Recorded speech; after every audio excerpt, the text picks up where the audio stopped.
Les patates chaudes sont à l'antenne. Pour la biodiversité et le climat, il n'est plus temps de se passer la patate chaude. L'association Agir pour tous et ses adhérents les patates chaudes Informe et forme pour agir plus efficacement. organisent des actions collectives. Détecte et soutiennent les bonnes pratiques et innovations à impact positif.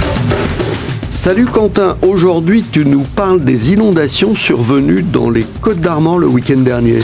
Oui, et plus précisément sur la côte de Goëlo, à l'ouest de la baie de Saint-Brieuc, entre la cité Briochine et Paimpol, en passant par Plouha et ses très belles falaises. On va parler d'un épisode pluvieux et orageux remarquable, voire même exceptionnel. Des records ont d'ailleurs été battus. À noter que cet épisode a également concerné l'intérieur des terres, notamment entre Saint-Brieuc et Guingamp. Le bilan humain est lourd, puisque malheureusement l'on déplore une victime piégée dans sa voiture près de Guingamp justement. Alors tu as évoqué des records de précipitations. Oui, un record a été battu à Saint-Brieuc. On a relevé 96 mm en 24 heures à la station de Trémuson, située à l'ouest de la ville, battant très nettement les 55,5 mm relevés le 3 octobre 2020 lors de la fameuse tempête Alex. On va en reparler un petit peu plus tard de celle-là. Notons que les cumuls à l'intérieur de la ville ont été inférieurs.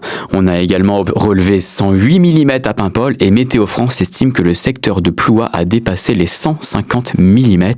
Une estimation faite grâce à la lame d'eau radar en l'absence d'un pluviomètre sur le lieu précis. En fait, on se sert en fait des cartes radar en fait pour estimer un cumul en fait. D'accord. Pas forcément toujours un pluviomètre à disposition pour mesurer.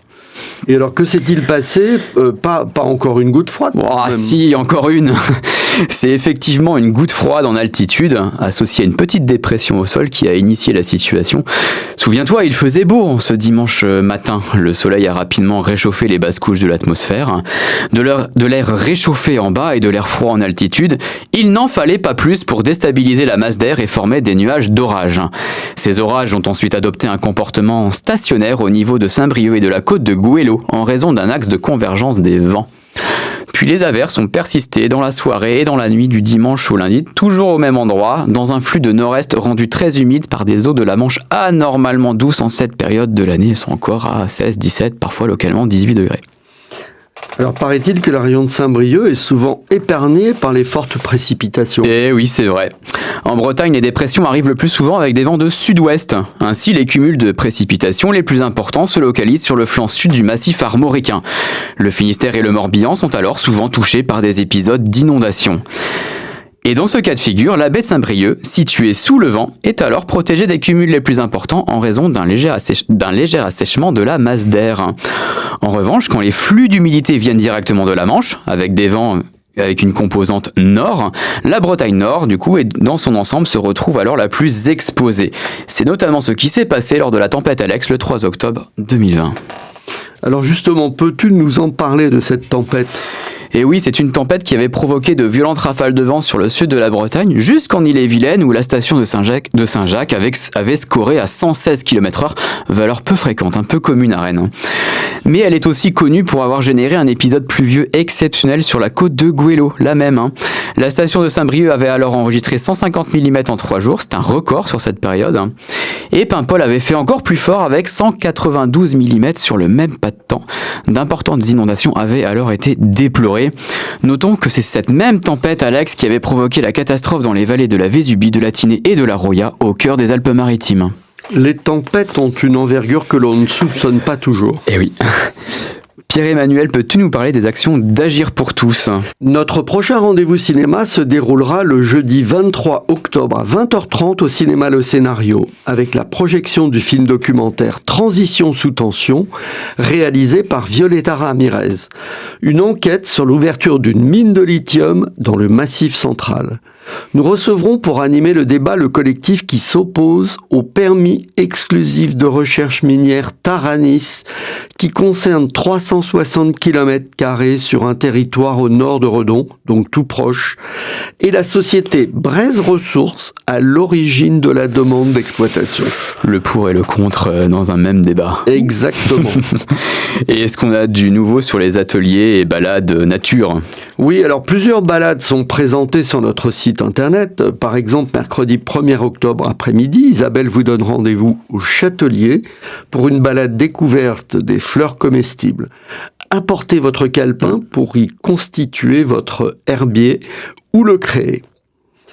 Dimanche 26 octobre, c'est Renan qui vous propose un stage de bushcraft pour redécouvrir les moyens naturels, pour subvenir à vos besoins dans la nature. Retrouvez toutes les dates sur notre site agirpourtous.org. Et d'ailleurs, il me semble que tu as interviewé Renan. Oui, et je te propose de l'écouter. Avec plaisir.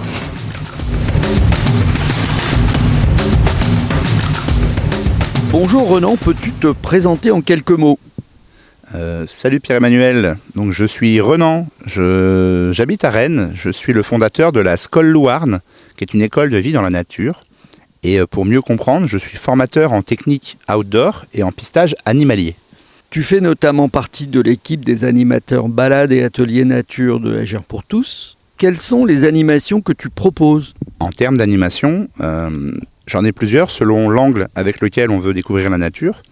Le premier, mon préféré, c'est le bushcraft, qui ambitionne de replacer les gens dans une nature où on va pratiquer. Donc le craft en anglais qui signifie l'artisanat. Donc c'est vraiment reprendre les haches, les scies, les couteaux sans faire n'importe quoi et se remettre dans une situation où on va créer un campement, on va faire un bivouac, on va apprendre à faire à manger, à se nourrir dans la nature. Donc c'est très sympa, très ancien comme approche. La survie, qui est un peu la technique d'utiliser le parachute. Si on en a besoin, on l'a, puis si on n'en a pas besoin, on l'a quand même. Du coup, ça va nous permettre de réapprendre quels sont les dangers qui peuvent être inhérents à la nature. Je ne dis pas que la nature est dangereuse, mais si on est mal préparé ou qu'on fait n'importe comment, ça peut. Donc on étudie ça et on voit les réponses à y apporter. À côté de ça, puisque l'idée c'est de se retrouver dans la nature, on étudie aussi les déplacements en nature, ce qui peut rejoindre tout le concept de mobilité douce, notamment la randonnée à pied, à cheval, en canoë, en vélo. Et l'idée, c'est d'apprendre comment est-ce qu'en se déplaçant de cette manière-là, je peux quand même maintenir mon confort et mes besoins, notamment qu'est-ce que je mets dans mon sac à dos, qu'est-ce que j'embarque avec moi, comment je gère mes déchets, comment je gère mon hygiène. Et enfin, le pistage animalier, qui est le petit chouchou depuis 4 ans, je propose d'embarquer les gens dans la nature afin d'étudier les animaux qu'on ne voit pas forcément, puisque quand on est là, généralement, on les embête un petit peu. Donc d'étudier leurs traces, indices de présence, afin d'avoir un prétexte pour aller étudier un petit peu plus la nature. Alors en quoi ce partage de connaissances fait évoluer la vision du public sur la nature ? Eh bien, de plusieurs manières. C'est une très bonne question. Déjà, je pense que aller pratiquer la nature au contact, au plus près, va permettre de comprendre différemment le rapport entre l'humain et la nature. Pendant très longtemps, on a fait partie de la nature depuis quelques années. Est-ce que c'est un choix ou est-ce que c'est le progrès qui nous a fait un petit peu nous en éloigner ? Je ne sais pas. Toujours est-il que y retourner, ça permet de réétudier ce lien qu'on a à la nature et que chacun développe différemment. Donc ça permet de l'étudier, donc de s'étudier soi-même et de se redécouvrir. En parlant de découverte, eh bien, revoir la faune, la flore et toutes leurs interactions d'un point de vue pratique, c'est-à-dire faire des choses, être dans la nature, vivre au contact de la nature, ce qu'on appelle dans la pédagogie étudier la nature dans la nature. Ça va vous permettre vraiment de redécouvrir comment ça s'organise, comment ça fonctionne, ce qui est très très intéressant.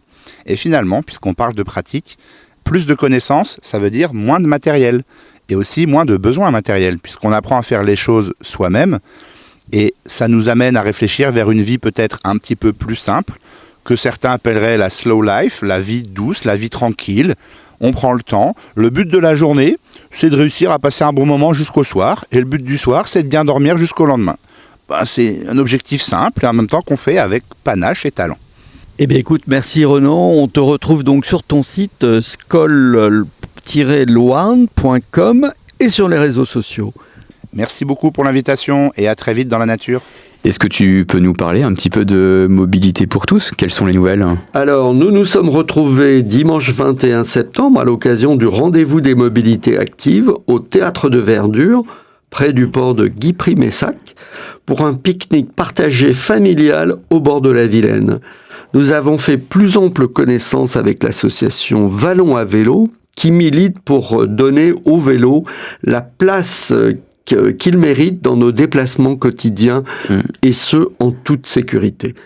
À cette occasion, l'association nous a présenté les premiers résultats du baromètre national vélo, et les communes des Vallons de Vilaine ou encore du pain sur la planche. Ok, d'accord. Donc, souvenez-vous, donc retrouvons-nous pour découvrir et utiliser Mobilité pour tous à l'adresse mobilitépourtous.org. Et comment se passent nos actions avec le lycée Saint-Yves qui ont été initiées pas longtemps ? Alors, le lycée Saint-Yves de Bain-de-Bretagne, en fait, 2 actions ont été menées. Vendredi 19 septembre, nous avons encadré avec les enseignants une action de ramassage de déchets dans la nature avec les élèves de 3e du lycée. Nous étions près d'une 50aine et avons ramassé près de 100 kilos de déchets en 2 heures de temps. Une belle réussite et surtout une sensibilisation de tous. Et après, lundi 29 septembre, nous avons organisé une projection dédiée au cinéma Le Scénario de Bain-de-Bretagne avec le film de Brigitte Chevet, Le village qui voulait replanter des arbres. La réalisatrice a animé le débat avec nous. Et avant de conclure, est-ce que tu peux nous rappeler comment rejoindre ou alors soutenir notre association ? Alors bien sûr, tu peux le faire directement sur notre site internet agirpourtous.org. Et bonne nouvelle, nous avons baissé le prix de la cotisation annuelle à 10 €. Elle est toujours gratuite pour les collégiens et lycéens et nous en accueillons de plus en plus. Et tu retrouves tous les épisodes de notre rubrique sur Spotify, Deezer et le site de Radio Laser. Podcast, les patates chaudes sont à l'antenne. Ça me semble parfait. À bientôt, Pierre-Emmanuel. Eh bien, écoute, au revoir, Quentin. À plus.